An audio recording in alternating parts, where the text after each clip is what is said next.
Okay, good afternoon students. हम लोग आज नई यूनिट शुरू कर रहे हैं और वो है कौन सी? इलेक्ट्रोकेमिस्ट्री। इससे पीछे जो हमने की थी सॉल्यूशन यूनिट, और उसके सारे वीडियोस अब आपके पास अवेलेबल हैं। आप लोग जब चाहें देख सकते हैं, इवन बूढ़े होके भी देख पाओगे, क्योंकि ये तो अब परमानेंटली हमने डाल दिए। तो कोशिश ये करो कि जब तक 12th में हो तभी तक पढ़ लो, फिर अगली जनरेशन पढ़ेगी। अब हम लोग शुरुआत करते हैं इलेक्ट्रोकेमिस्ट्री से। तो इलेक्ट्रोकेमिस्ट्री जो है वो हमने इससे पहले भी पढ़ा है। जब आप 11th क्लास में थे तो उसमें रिडॉक्स रिएक्शंस था, तो रिडॉक्स रिएक्शन का ही एक्सटेंशन है इलेक्ट्रोकेमिस्ट्री। मैंने ज़्यादातर टॉपिक आप लोगों को 11th क्लास में भी करवा दिए थे, बट अब तो सिलेबस में आ ही गया, तो अब तो हमें करना ही पड़ेगा, क्योंकि कोचिंग में हम लोग इनको रिडॉक्स रिएक्शन में ही पढ़ा देते हैं। बट क्योंकि बोर्ड के एग्जाम के हिसाब से भी तैयारी करनी है, तो इलेक्ट्रोकेमिस्ट्री हमें अब पढ़नी पड़ेगी, कुछ नए टॉपिक्स भी इंक्लूड होंगे। तो स्टार्ट करते हैं इलेक्ट्रोकेमिस्ट्री को। इलेक्ट्रोकेमिस्ट्री एक्चुअल में दो वर्ड से मिलके बना। एक तो है इलेक्ट्रो और एक है chemistry. Chemistry is representing the chemicals से बनेगा आयंस।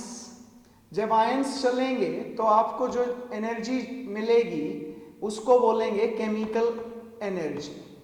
ठीक है, केमिस्ट्री से हम लोग आयंस बोल दो या फिर chemical energy.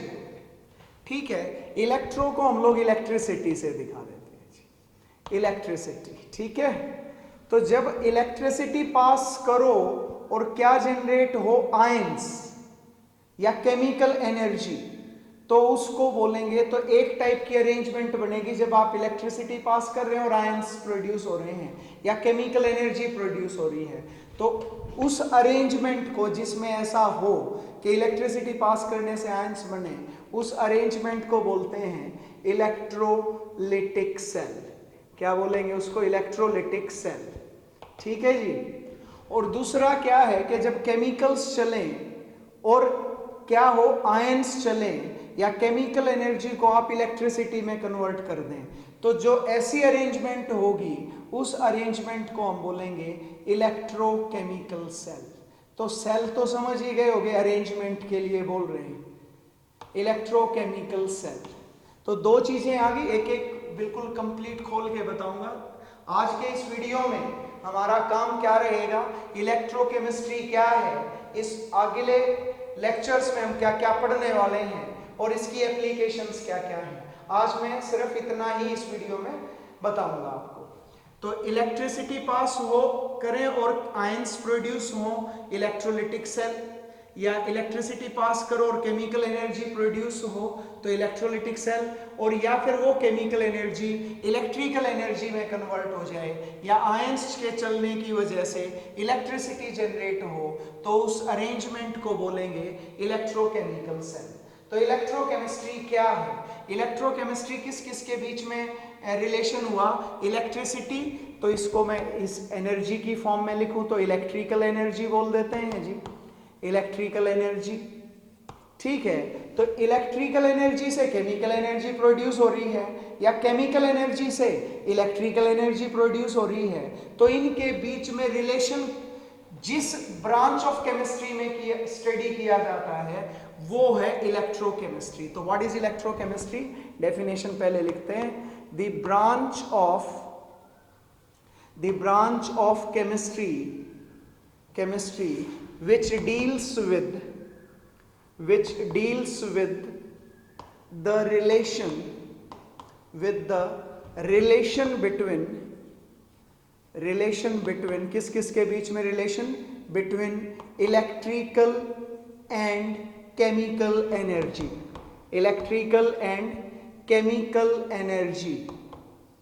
is known as electrochemistry. वो है जी इलेक्ट्रोकेमिस्ट्री, जो इलेक्ट्रिकल और केमिकल एनर्जी में रिलेशन को एक्सप्लेन करेगी, रिलेशन बताएगी, वो है इलेक्ट्रोकेमिस्ट्री। अब हम लोग स्टार्ट करते हैं वहीं से जहां पे हमने रिडॉक्स रिएक्शन को छोड़ा था। तो आप लोगों को थोड़ा सा बेसिक याद होना चाहिए। मैं एक्सप्लेनेशन दे रहा हूं इस डेफिनेशन की, तो एक्सप्लेनेशन ऑफ द डेफिनेशन क्या है, आप लोगों को सारी बातें पता चल जाएंगी। एक्सप्लेनेशन के लिए आपको दो चीजें पता होनी चाहिए। रिडक्शन क्या होता है? रिडक्शन होता है gain of electron, gain of electron, that is reduction. For example like zinc ion ने 2 इलेक्ट्रॉन लिए और किस में रिड्यूस हो गया? जिंक में, तो ये रिडक्शन है। तो during reduction oxidation state decreases, oxidation state क्या होगी? डिक्रीज होगी, रिड्यूस होगी, रिड्यूस रिडक्शन। तो ऑक्सीडेशन स्टेट ये है, the charge on the species, जब बाकी की चीजें उससे सेपरेट हो जाएं, किसी मोलिक्यूल में, किसी कंपाउंड में, ऑक्सीडेशन स्टेट डिक्रीजेस। ठीक है, ये है रिडक्शन। जिस स्पीसीज का रिडक्शन हो उसको बोला जाता है oxidising agent, oxidising agent. So that is oxidising agent, या फिर ऑक्सीडेंट भी बोलते हैं। फिर आता है जी ऑक्सीडेशन। ऑक्सीडेशन क्या है?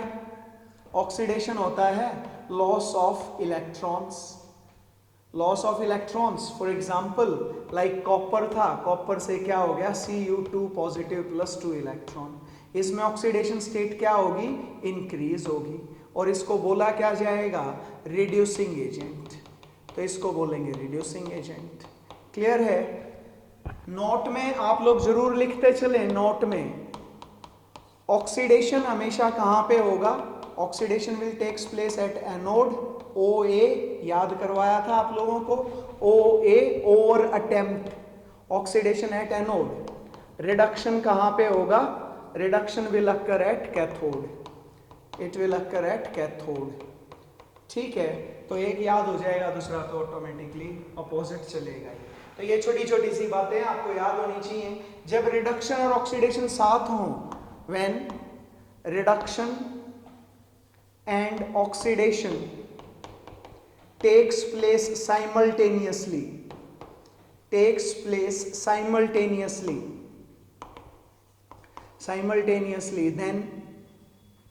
then such reactions are known as, then such reactions, Jin reactions में रिडक्शन और ऑक्सीडेशन एक साथ हो रहा है तो ऐसे रिएक्शंस को बोलेंगे, then such reactions are known as बोलो क्या होती हैं? known as redox reactions, उनको बोला जाता है redox, reduction oxidation reactions. Okay, बस ये इतनी सी बातें याद रख लेना। अब सबसे सिंपल सेल लेते हैं रिडॉक्स रिएक्शंस को एक्सप्लेन करने के लिए। फॉर एग्जांपल जैसे हमने लिया क्या? जिंक डाल दिया किसमें? कॉपर सल्फेट के अंदर में। कॉपर सल्फेट का सॉल्यूशन लिया, उसमें जिंक इलेक्ट्रोड इमर्स कर दिया, तो क्या हुआ? Zinc sulphate plus copper, zinc sulphate plus copper. सबको ऑक्सीडेशन स्टेट निकालनी आती होगी। एलिमेंटल फॉर्म में जिंक की किसी भी एलिमेंट की एलिमेंटल फॉर्म में ऑक्सीडेशन स्टेट 0 है, सल्फेट पे -2 है तो कॉपर पे +2 है। आप निकाल सकते हो जिंक 2 पॉजिटिव, यहाँ कॉपर 0। तो आप चेक कर सकते हैं जिंक का क्या हो गया? ऑक्सीडेशन स्टेट बढ़ गई, तो दिस इज ऑक्सीडेशन। और ये हो रहा है कॉपर से रिडक्शन हो रहा है जी। ठीक है, ये गैल्वेनिक सेल थी, आपको याद होगा वहां पे हमने ये किया था। क्या किया गया? स्टार्टिंग में ये ऑब्जर्व किया गया, जैसे ये कॉपर सल्फेट है और इसमें ये जिंक इलेक्ट्रोड को इमर्स कर दिया गया है, ये जिंक और ये कॉपर सल्फेट हमने रख दिया। तो क्या हो रहा है? जब ये रिएक्शन होती है तो इस रिएक्शन के ड्यूरिंग कुछ ना कुछ केमिकल एनर्जी या एनर्जी रिलीज होती है, क्योंकि केमिकल चेंज हो रहा है तो इसके ड्यूरिंग क्या होगा? कुछ ना कुछ एनर्जी रिलीज होगी। अगर इस एनर्जी जो रिलीज हुई है, इस एनर्जी को क्या बोलेंगे? केमिकल एनर्जी, केमिकल एनर्जी है। अगर इस केमिकल एनर्जी को कुछ ऐसे अरेंजमेंट करें हम, ये स्पॉन्टेनियस रिएक्शन है, एक बात और याद रखें, नॉन स्पॉन्टेनियस नहीं होनी चाहिए, स्पॉन्टेनियस प्रोसेस है, स्पॉन्टेनियस अपने आप। ये मैं दिखाऊंगा भी आप लोगों को कि जब फेस टू फेस क्लासेस करेंगे। कॉपर सल्फेट लिया, उसमें जिंक की इलेक्ट्रोड डाली, और उसको रख दो, तो क्या होगा, थोड़ी देर के बाद जो कॉपर सल्फेट का ब्लू कलर है वो डिसअपियर हो जाएगा और नीचे आप जिंक के इलेक्ट्रोड पे देखोगे तो कॉपर डिपॉजिट होने लग जाएगा, कुछ नीचे भी गिरा हुआ होगा। तो वो क्यों हुआ, क्योंकि रिएक्शन अपने आप हो रही है। तो ये एक रिडॉक्स रिएक्शन है और स्पॉन्टेनियस है, तो स्पॉन्टेनियस प्रोसेस है। तो जब इस प्रोसेस के ड्यूरिंग कुछ एनर्जी निकली जो कि केमिकल एनर्जी की फॉर्म में थी, क्योंकि केमिकल चेंज हो रहा है तो केमिकल एनर्जी बोलेंगे। तो ड्यूरिंग सच स्पॉन्टेनियस मतलब अपने आप से हो रही है, spontaneous redox reactions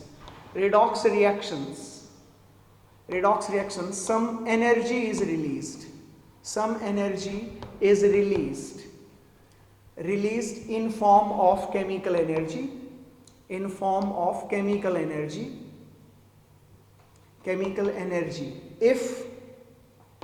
if condition बता रहा हूं, if some arrangement is done such that the chemical energy is converted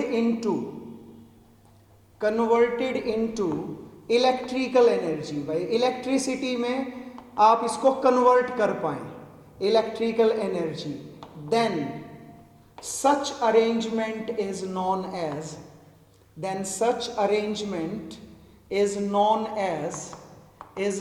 as क्या बोला गया, नॉन एज इलेक्ट्रोकेमिकल सेल। जब केमिकल एनर्जी को इलेक्ट्रिकल एनर्जी में कन्वर्ट कर दिया गया, is known as electrochemical cell.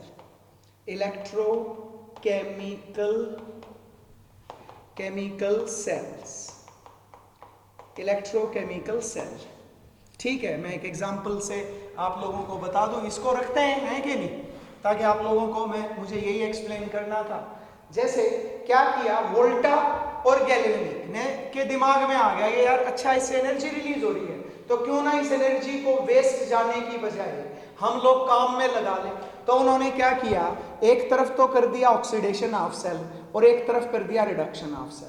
भाई ये तो था हमारे पास, मान लिया एनोड जिस पे ऑक्सीडेशन हो रहा है। बता सकते हो ऑक्सीडेशन किसका हो रहा है, जिंक का। तो ये जिंक इलेक्ट्रोड रख दिया किसके अंदर, जिंक सल्फेट के अंदर। याद होगी ये रिएक्शन, जिंक इलेक्ट्रोड था और ये जिंक सल्फेट। ठीक है, ये थोड़ा बहुत आइडिया रहना चाहिए आप लोगों को, इसलिए मैंने नोट भी लिखवा दिया। ये कॉपर रख दिया जी, दूसरा क्या था, कॉपर सल्फेट था, तो ये कॉपर सल्फेट बना दिया जी। ठीक है, ये कैथोड हो गया। ठीक है, अब क्या हो रहा था कि अगर दोनों एक ही बीकर में होती, सिंगल बीकर के अंदर ये ले लिया हमने जिंक इलेक्ट्रोड और ये कॉपर सल्फेट, तो क्या हो रहा था, जिंक तो इलेक्ट्रॉन दे रहा था, ठीक है, और ये कॉपर सल्फेट क्या कर रहा था, यहीं पे कॉपर आयन सल्फेट आयन में टूट गया। कॉपर सल्फेट का एक्वस सॉल्यूशन था, तो कॉपर आयन क्या कर रहा था, इसके 2 इलेक्ट्रॉन खुद ले रहा था। ठीक है, यही दिमाग इनका चला गैल्वेनिक और वोल्टा का, और उन्होंने सेपरेटली किया था, इसलिए गैल्वेनिक वोल्टाइक नहीं बोलते, गैल्वेनिक अलग वोल्टाइक अलग। तो उन्होंने अलग अलग सोचा। उन्होंने क्या किया कि भाई इन दोनों को क्यों ना थोड़े डिस्टेंस पे रख दो। जिंक का ऑक्सीडेशन हो रहा है विद रिस्पेक्ट टू कॉपर का रिडक्शन हो रहा है विद रिस्पेक्ट टू जिंक। अगर दोनों को मिला दें तो जिंक का काम है इलेक्ट्रॉन देने का, कॉपर का काम है इलेक्ट्रॉन लेने का। आगे समझ जाओगे, हालांकि आना चाहिए, आप लोगों ने इलेक्ट्रोकेमिकल सीरीज पढ़ी है तो इसलिए कोई ज्यादा कंफ्यूजन है नहीं, बट और भी डिटेल में पढ़ लोगे। क्या कर रहा था, जिंक इलेक्ट्रॉन दे रहा है, कॉपर ले रहा है, तो क्यों ना इस डिस्टेंस को थोड़ा सा बढ़ा दिया जाए, तभी तो इलेक्ट्रॉन फ्लो करेगा। अब जिंक तो इलेक्ट्रॉन दे रहा है, जिंक से जिंक है +2 इलेक्ट्रॉन, कॉपर ने क्या कर दिया, 2 इलेक्ट्रॉन ले लिए, तो कॉपर अब कहां से चला, इसको वायर से जोड़ दो। वायर से जोड़ोगे तो इलेक्ट्रॉन यहां से यहां पे चलेगा कि नहीं चलेगा, और इलेक्ट्रॉन्स चल रहा है मतलब चार्ज चल रहा है, चार्ज चलने से इलेक्ट्रिसिटी जनरेट होगी, और इलेक्ट्रिसिटी को अब हम लोग इलेक्ट्रिकल एनर्जी में यूज कर सकते हैं। तो क्यों ना यहाँ पे लोड लगा दिया जाए, बल्ब लगा दिया, जैसे बल्ब लगा दो जी, तो बल्ब ग्लो करने लग जाएगा क्योंकि इलेक्ट्रॉन्स चल पड़े। ठीक है, सर्किट पूरा करने के लिए ये आप लोगों को बाद में काफी सारे वीडियोस के बाद पता चल जाएगा। ये है साल्ट ब्रिज, ये है साल्ट ब्रिज जी, ये साल्ट ब्रिज है। ठीक है, थोड़ी देर के लिए आप लोग समझ लें, इसका काम कुछ नहीं, बस सर्किट पूरा करने का है। पूरा सर्किट पूरा हो गया तो अब क्या हो गया, इलेक्ट्रॉन यहां से यहां चले तो यहां पे बल्ब जल गया। क्यों जल गया है? क्योंकि इलेक्ट्रॉन्स का फ्लो हो गया। तो इलेक्ट्रॉन्स के फ्लो की वजह से यहां पर क्या आ गया, इलेक्ट्रिसिटी प्रोड्यूस होगी। तो जो रिएक्शन, जो एनर्जी यहां पर सिर्फ एक केमिकल एनर्जी की फॉर्म में रिलीज हुई थी, हमने एक ऐसी अरेंजमेंट कर दी जिस अरेंजमेंट में जो रिएक्शंस, जो एनर्जी की वजह से जनरेट हो रही थी, वो एनर्जी इलेक्ट्रिकल एनर्जी में कन्वर्ट होगी। तो इस अरेंजमेंट को क्या बोला गया, electrochemical cell. So this is electrochemical cell. Clear है? तो ये अपना पहली चीज, तो ये स्पॉन्टेनियस प्रोसेस के केस में ही हो सकता है। ये क्लियर है जी? ठीक है, आगे आएगा, बहुत डिटेल में ही पढ़ेंगे। अभी के लिए तो ये समझो, ये अगर एक बीकर में हो रही थी तो एनर्जी रिलीज हो रही थी। अब हमने एक ऐसी अरेंजमेंट बना दी जिस अरेंजमेंट के अंदर हमने जो एनर्जी इनमें रिलीज हो रही थी वो इलेक्ट्रिसिटी में कन्वर्ट कर दी। अगर इलेक्ट्रॉन वहीं के वहीं डिस्टेंस ट्रेवल नहीं कर रहे हैं तो एनर्जी तो चेंज हो रहा है, पर वो एनर्जी इलेक्ट्रिकल एनर्जी में कब कन्वर्ट होगी, जब इलेक्ट्रॉन्स को डिस्टेंस मिलेगा ट्रेवल करने के लिए, तो ही वो इलेक्ट्रिकल एनर्जी में कन्वर्ट होगा। तो हमने ऐसी अरेंजमेंट बना दी, तो इस अरेंजमेंट को बोल दिया इलेक्ट्रोकेमिकल सेल। आ गया समझ में? During such spontaneous redox reaction, some energy is released in form of chemical energy. If some arrangement is done, अगर कुछ ऐसी अरेंजमेंट की जाए such that the chemical energy is converted into electrical energy, तो ऐसी अरेंजमेंट को बोलेंगे electrochemical cell. Hopefully clear है? ओके, एक और लेते हैं जी। अभी हमने एक टाइप तो पढ़ ली, इलेक्ट्रोकेमिकल सेल। इलेक्ट्रोकेमिस्ट्री में पहला रिलेशन आ गया होगा समझ में, जब हमने केमिकल एनर्जी को किस में कन्वर्ट कर दिया, इलेक्ट्रिकल एनर्जी में। ये तो ये इलेक्ट्रोकेमिकल सेल। अब दूसरा क्या करते हैं, हमने क्या किया, ये एक नॉन स्पॉन्टेनियस प्रोसेस ले ली। ये बहुत ध्यान देने वाली बात है स्टूडेंट्स। बहुत सारे स्टूडेंट्स को कंफ्यूजन ही रहता है, सर इलेक्ट्रोलिसिस क्या, इलेक्ट्रोलाइट क्या। तो यहां पर समझ लें, मैंने क्या किया, ये एक्वस NaCl सॉल्यूशन ले लिया, एक्वस NaCl सॉल्यूशन या फिर मोल्टन NaCl। मैंने पानी नहीं डाला है, इसको मेल्ट कर दिया गया है। ठीक है, मोल्टन NaCl है। तो इस एक्वस NaCl सॉल्यूशन के अंदर क्या होगा, यहां पर सोडियम आयन जनरेट होंगे, क्लोराइड आयन जनरेट होंगे। अब ये जो रिएक्शन है, क्या होना चाहिए था, सोडियम आयन का फ्लो होना चाहिए था, क्लोराइड आयन का फ्लो होना चाहिए था। सोडियम आयन को कोई केमिकल रिएक्शन करनी चाहिए थी, कोई केमिकल रिएक्शन प्रोसीड होनी चाहिए थी, बट क्या ये कर पाएंगे क्या, तो नहीं करेंगे। क्यों? क्योंकि ये जो रिएक्शन है ये नॉन स्पॉन्टेनियस है। ये कैसी है, जो अगर मैं एक्वस NaCl ले लूं तो ये रिएक्शन होगी ही नहीं।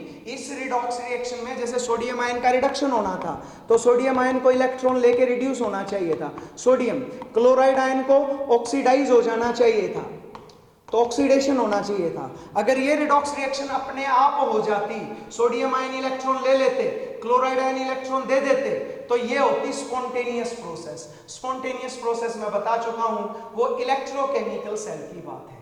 पर क्या ये स्पॉन्टेनियस है? क्या सोडियम आयन क्लोराइड आयन की मूवमेंट हो सकता है कंसंट्रेशन की वजह से मूव कर जाएं थोड़ा बहुत, बट थोड़ी देर के बाद वो रुक जाएंगे जैसे होमोजेनस होगा।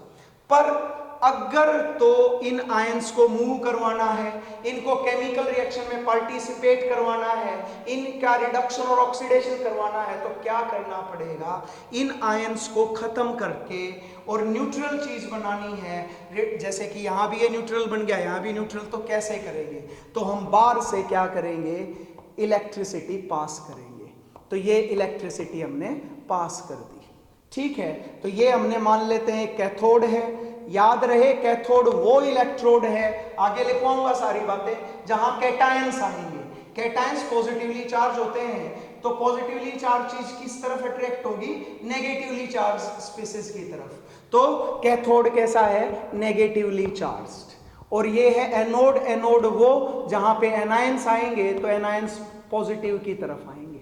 ठीक है, तो कैथोड पे नेगेटिव चार्ज, एनोड पे पॉजिटिव चार्ज। अब जैसे ही हमने इलेक्ट्रिसिटी पास की तो क्या हो गया, आयंस चलने लगे भाई। सोडियम आयन कैटायन है, किधर आएगा, कैथोड की तरफ। क्लोराइड आयन किधर है, एनोड की तरफ। यहां पर ये इलेक्ट्रॉन ले लेगा सोडियम आयन इससे, कैथोड से, क्योंकि नेगेटिवली चार्ज है, इलेक्ट्रॉन दे देगा और रिड्यूस हो जाएगा। क्लोराइड आयन क्या करेगा, यहां पे पहुंचेगा और अपना इलेक्ट्रॉन इसको दे देगा, क्योंकि ये पॉजिटिव चार्ज है, इलेक्ट्रॉन दे देगा और ऑक्सीडाइज हो जाएगा। तो होगी ना अब तो चेंज।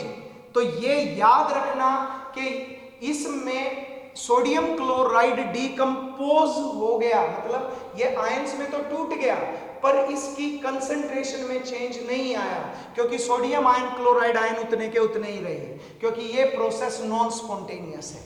तो ऐसी अरेंजमेंट को अब यहां पर हमने बाहर से इलेक्ट्रिसिटी दी है कि नहीं दी है, बाहर से इलेक्ट्रिसिटी दी है, तब जाके ये रिडक्शन और ऑक्सीडेशन हुआ है, समझ गए।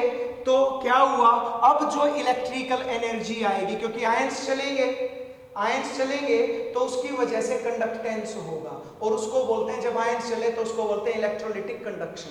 ठीक है, तो ये आयंस चले और ये क्या हो गए, अपने इलेक्ट्रोड पे जाके डिस्चार्ज हो गए, और इसी के ड्यूरिंग इलेक्ट्रिसिटी की वजह से आयंस गए कहां पे, अपने इलेक्ट्रोड्स पे, और वहां पर डिस्चार्ज हुए, और उस टाइम पे जो एनर्जी निकली वो थी chemical energy.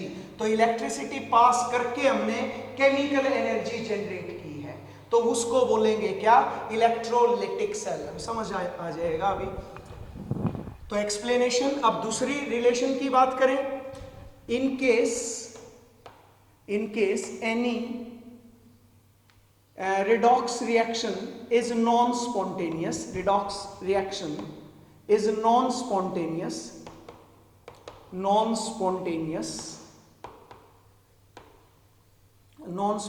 For example, molten NaCl get dissociated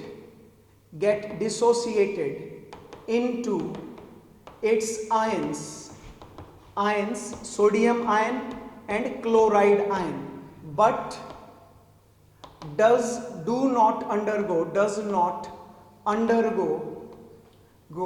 any chemical change. कोई केमिकल चेंज नहीं होगा इनके, इसमें केमिकल चेंज।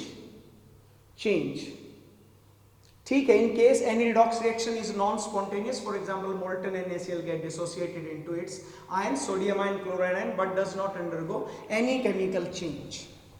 तो क्या होगा in such cases, तो ऊपर ही लिख दिया, then no chemical energy is produced, but when electricity is passed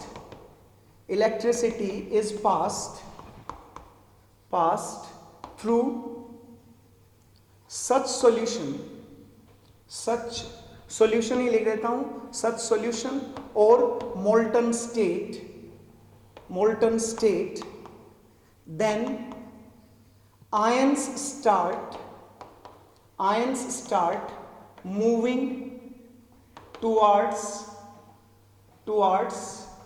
their corresponding electrodes. वो आप अपने इलेक्ट्रोड्स की तरफ क्या करना शुरू कर देंगे, मूव करना शुरू कर देंगे, and get discharged there, वहां पे वो डिस्चार्ज हो जाएंगे। ठीक है, अब क्या होगा, सो during such arrangement क्या हुआ है, arrangement electricity is required to produce the chemical energy,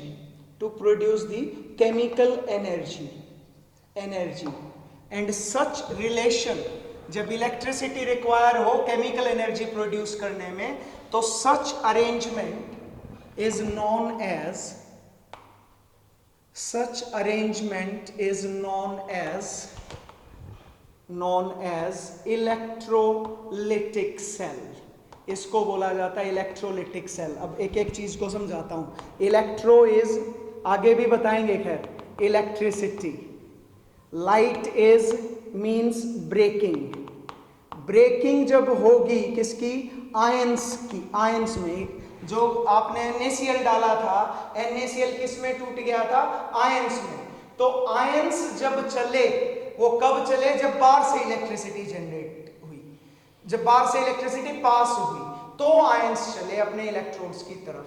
तो इसीलिए इलेक्ट्रिसिटी के बाद हम लोग क्या कहेंगे कि जो आयन था, जो इलेक्ट्रोलाइट था, जो कंपाउंड था जिसके आयंस प्रोड्यूस हुए थे, वो डिकम्पोज कब हुआ है, कब उसकी कंसंट्रेशन चेंज हुई है, जब आपने बाहर से इलेक्ट्रिसिटी पास की।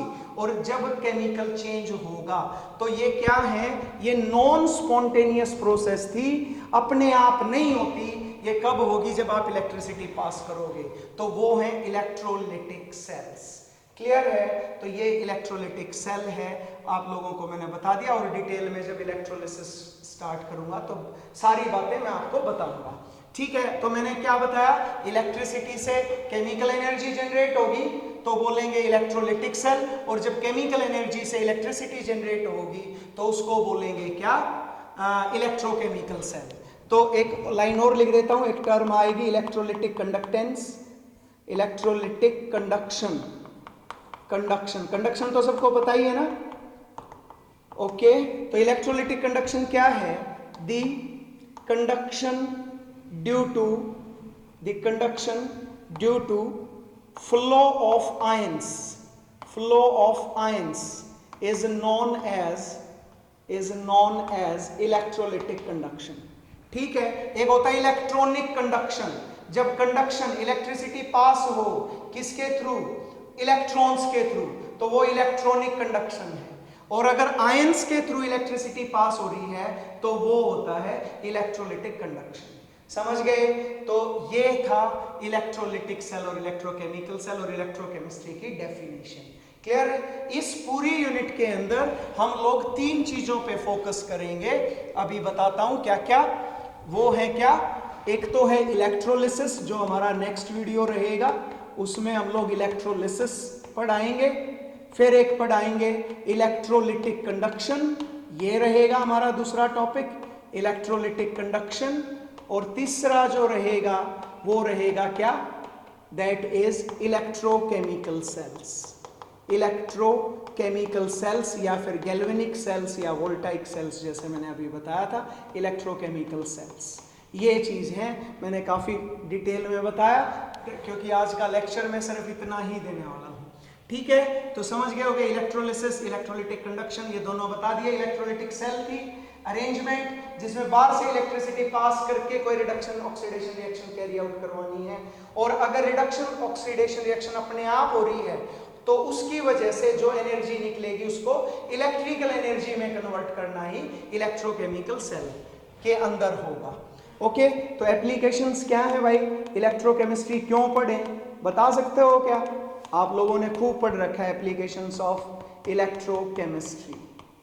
इलेक्ट्रोकेमिस्ट्री तो क्या क्या एप्लीकेशंस हैं जी, शुरुआत करते हैं। सबसे पहली शुरुआत है in extraction of highly active metals. याद है आप लोगों को एक्टिव मेटल्स लाइक सोडियम, क्योंकि आप लोगों ने ये सोडियम का एक्सट्रैक्शन किया था, याद होगा ना। सोडियम हम लोगों ने डाउन्स सेल के अंदर सोडियम को इलेक्ट्रोलिटिक मेथड से ही एक्सट्रैक्ट किया था, क्योंकि हाईली एक्टिव मेटल्स है। ठीक है? तो हाईली एक्टिव मेटल्स को आप एज इट इज नहीं निकाल सकते हो। ठीक है? इन रिफाइनिंग ऑफ मेटल्स जो आपको मिली वो प्योर नहीं थी, वो इम्प्योर मेटल थी। तो in refining of metals like copper metal का हम लोग इलेक्ट्रोलिटिक रिफाइनिंग करते हैं। इवन एल्यूमिनियम है, उसकी भी रिफाइनिंग हम लोग इलेक्ट्रोलिटिक मेथड से करेंगे, आगे आ जाएगा। ठीक है? इसके अलावा इन बैटरीज जो हैं उनके अंदर ये यूज किया जाता है। बैटरीज होगी, सेल्स होगी, एटसेट्रा, कहाँ क्या यूज होती है? इलेक्ट्रोकेमिस्ट्री ही यूज होती है। आप लोगों को एक एक करके सारी एप्लीकेशंस आ जाएंगी। इसके अलावा क्या है? इन sending signals from brain to cells, tissues etc. and vice versa। आप कहां से कहां पे कर सकते हो? ब्रेन से सेल्स में और सेल से ब्रेन में या टिश्यूज में क्या आते हैं? सिग्नल्स। वो भी इलेक्ट्रोकेमिस्ट्री का ही पार्ट है। समझ रहे होगे? सीधा साधा बता दूं, आप लोग घरों में बैटरी इन्वर्टर यूज करते हो, मोबाइल में यूज करते हो, घड़ी में जो सेल यूज होता है, आपके क्लॉक में जो ड्राई सेल यूज होता है, ये सब के सब इलेक्ट्रोकेमिस्ट्री है। मैं बस ये बता दिया। असली चीज पे आता हूं कि असल यूज क्या है। असल यूज ये है कि जो आज के टाइम हम लोग इलेक्ट्रिसिटी जनरेट करते हैं, इलेक्ट्रोकेमिकल सेल में अभी बताया मैंने, केमिकल एनर्जी जो रिडक्शन ऑक्सीडेशन रिएक्शन के ड्यूरिंग जो केमिकल एनर्जी रिलीज हुई थी, उस एनर्जी को यूज करना है इलेक्ट्रिसिटी पैदा करने में। तो वो कैसे यूज किया जाएगा? तो अल्टीमेटली हमारा काम क्या है? इलेक्ट्रिसिटी जनरेट करने का। तो इलेक्ट्रिसिटी जनरेट कहां होती है? पावर हाउसेस के अंदर, पावर स्टेशंस के अंदर, थर्मल पावर प्लांट्स के अंदर, वहां पर इलेक्ट्रिसिटी जनरेट होती है। फिर वो कहां पे आती है? पावर हाउसेस में आती है। पावर हाउसेस से फिर ट्रांसफार्मर, और ट्रांसफार्मर से हमारे घरों में आती है। ऐसे इलेक्ट्रिसिटी आती है हमारे पास। अगर आप लोग ये देखते हैं कि वहां पर जो थर्मल पावर प्लांट्स है उनमें इलेक्ट्रिसिटी कैसे जनरेट होती है, तो वहां पर क्या होता है? कोयले को जलाते हैं, कोयले को जला के पानी के वेपर्स बनाते हैं, उससे डायनेमो चलते हैं, डायनेमो के चलने से इलेक्ट्रिसिटी जनरेट करवाते हैं वो। तो इसमें जो कोयला जला, that is a pollution, that can cause pollution. उसकी बर्निंग हो रही है तो CO2 रिलीज होगा, ग्रीन हाउस इफेक्ट हो जाएगा, और कार्बन मोनोऑक्साइड भी रिलीज हो सकती है, जो कि एक बहुत हार्मफुल पोल्यूटेंट है कार्बन मोनोऑक्साइड।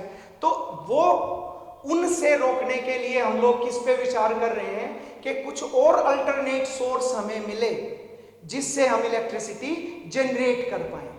आज के टाइम पे देखो, वो है इलेक्ट्रिसिटी जनरेटर। आप लोग घर में लगाते हो, लाइट चली गई तो जनरेटर।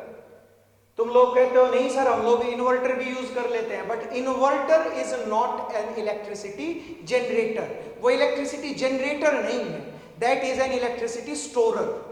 वो इलेक्ट्रिसिटी स्टोर करता है, जब इमरजेंसी होती है तो हमें मिलता है।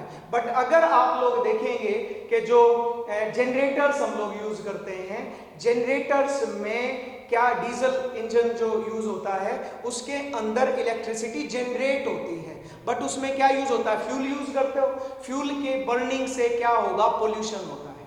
तो हमारा मेन पर्पस अब तक हम जहां पे पहुंचे हैं वो इलेक्ट्रिसिटी स्टोरर तक पहुंचे हैं। इलेक्ट्रिसिटी जनरेट नहीं करवा पाए हम लोग इलेक्ट्रोकेमिकल सेल्स को यूज करते हुए। तो मेन मकसद हमारा स्टडी से यही होगा।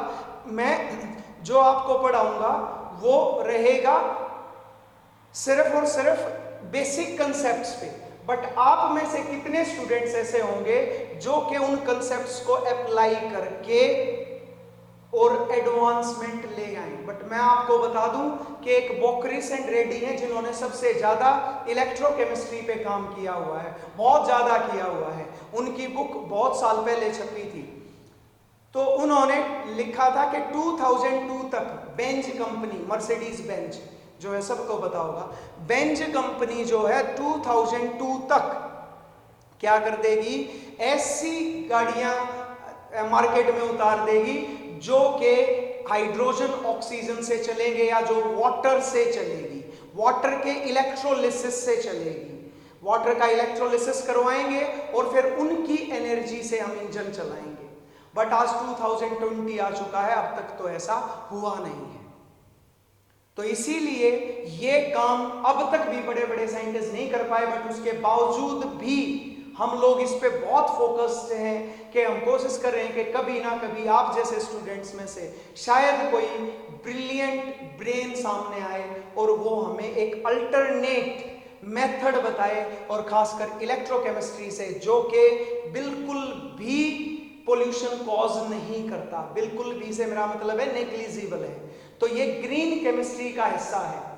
इसलिए इसको पढ़ो और इसको जानो और कोशिश करो कि आप लोगों में से कोई अच्छा ब्रेन निकल के आए जो हमें एक अल्टरनेट मेथड इलेक्ट्रिसिटी जनरेशन का, स्टोरेज का नहीं, स्टोरेज तो कर रहे हैं हम लोग, हाँ उस स्टोरेज की भी एफिशिएंसी तो बढ़ा ही सकते हैं। तो एफिशिएंसी ये मैं आगे आते जाएंगे, मैं बताता जाऊंगा। तो आज का काम यही था, मैंने बताया कि हम 3 चीजें पढ़ेंगे। कल जो मैं आपको वीडियो दूंगा वो थोड़ी लेंथी वीडियो रहेगी, उसमें इलेक्ट्रोलिसिस करवाऊंगा। 2 चीजें हैं, एक क्वालिटेटिव और एक क्वांटिटेटिव, दोनों एस्पेक्ट एक ही वीडियो में आ जाएंगे। कोशिश करेंगे अगर बहुत लेंथी होगी तो क्वालिटेटिव का एक और क्वांटिटेटिव का एक, 2 वीडियो डाल देंगे। फिर इलेक्ट्रोलाइटिक कंडक्शन है, ये भी कोशिश करेंगे एक ही वीडियो में आ जाए, बट क्योंकि बहुत लेंथी है, मेजरमेंट तो एटलीस्ट आएंगे नहीं। और फिर करेंगे इलेक्ट्रोकेमिकल सेल, ये कमर्शियल सेल्स हम लोग ज्यादा पढ़ेंगे, ये आप लोगों को मजा आएगा पढ़ने में। तो बहुत इजी यूनिट है, इजीली सीख जाओगे, समझ भी जाओगे। तो मिलते हैं नेक्स्ट वीडियो में बच्चों, बाय।